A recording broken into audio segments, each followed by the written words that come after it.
Pajangan billboard sepanjang jalan selama 2 bulan ini menghiasi pemandangan keindahan sebuah wilayah. Terasa ada tambahan sambal yang kepedesan. Waktu 1-2 gambar berada di sebuah wilayah sih kayaknya oke-oke aja. Tetapi ketika ribuan gambar berwajah tokoh warna merah dan kuning di mana-mana sepanjang jalan, kok jadi pedes mata ngelihat jadinya. Billboard merah dan kuning bertebaran dan yang pastinya warna merah yang lebih banyak. Bagi pakar komunikasi publik, kita paham mereka ditugaskan memperkenalkan jago mereka ke publik. Pertama, memperkenalkannya dulu, baru setelah itu dibangun citranya. Itu tahap nomor berikutnya. Begini deh, biar masyarakat paham bagaimana cara membuat otak Anda diubah belief sistemnya, semua itu ada ilmunya. Awalnya Anda mungkin tidak kenal dengan orang yang dipajang itu, lalu diperkenalkan, lalu akan diubah citranya agar Anda suka. Otak kita memang mudah diubah sesuai maunya pemrogram selama ada kunci yang dikerjakan, yaitu pengulangan, diperbanyak dan diulang-ulang. Ingat kata-kata Hitler, create a big lie, repeat it, eventually they will believe. Ciptakan sebuah kebohongan besar, ulang-ulangi,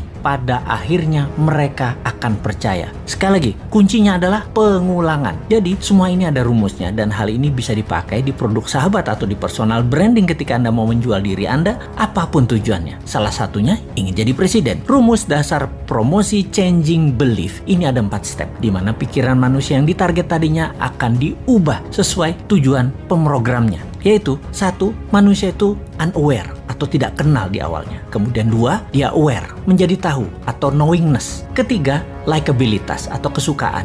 Keempat, trust atau percaya. Catatan penting, trust adalah kunci pemilih akan mencoblos dan inilah hasil akhir yang ditarget. Kembali ke cara jualan, billboard bisa sekali membuat level 1 ke level 2 dan itu mudah, no issue. Seninya adalah dari nomor 2 ke nomor 3. Membuat orang tahu tadi menjadi suka. Ini nggak gampang karena perlu pengulangan. Suka itu masalah image, citra diri, dan di sini tim kampanye akan membuat sebuah program berikutnya. Setelah suka, bukan berarti langsung dipilih, namun ketika trust didapat atau kepercayaan didapat, barulah orang memilihnya. Sekali lagi, inilah yang jadi hasil akhir di mana otak Anda yang ditarget itu harus percaya. Dapat kita lihat sekarang, semua yang memajang dirinya agar menjadi terkenal atau knowingness-nya tinggi, bisakah dibarengi dengan tingginya nilai kesukaan? Bagaimana caranya? Kita lihat cara kerja tim kampanye yang akan memframing masyarakat. Rasanya sulit kalau hanya pakai narasi, harus pakai karya. Kalau prestasi dengan award atau penghargaan itu sudah kuno, dapat gelar ini itu juga itu cara lama. Sulit menaikkan kesukaan dengan cara-cara seperti itu sekarang. Anak generasi IG dan generasi TikTok nggak bisa dengan cara itu. Beda mereka itu. Tapi bener deh, saya menduga dulu alias beberapa tahun yang lalu bahwa di tahun 2024 nanti orang yang menang di dunia digital atau di dunia maya peluangnya besar untuk dikenal dan disukai. Namun fakta menarik, karena ekonomi tidak tumbuh seperti janji kampanye, maka dunia maya hanya bisa mencapai 80% populasi urban atau orang-orang kota dan hanya mencapai 36% di perdesaan atau daerah rural. Alias kalau di total 55% manusia Indonesia ternyata belum terjamah informasi melalui internet dan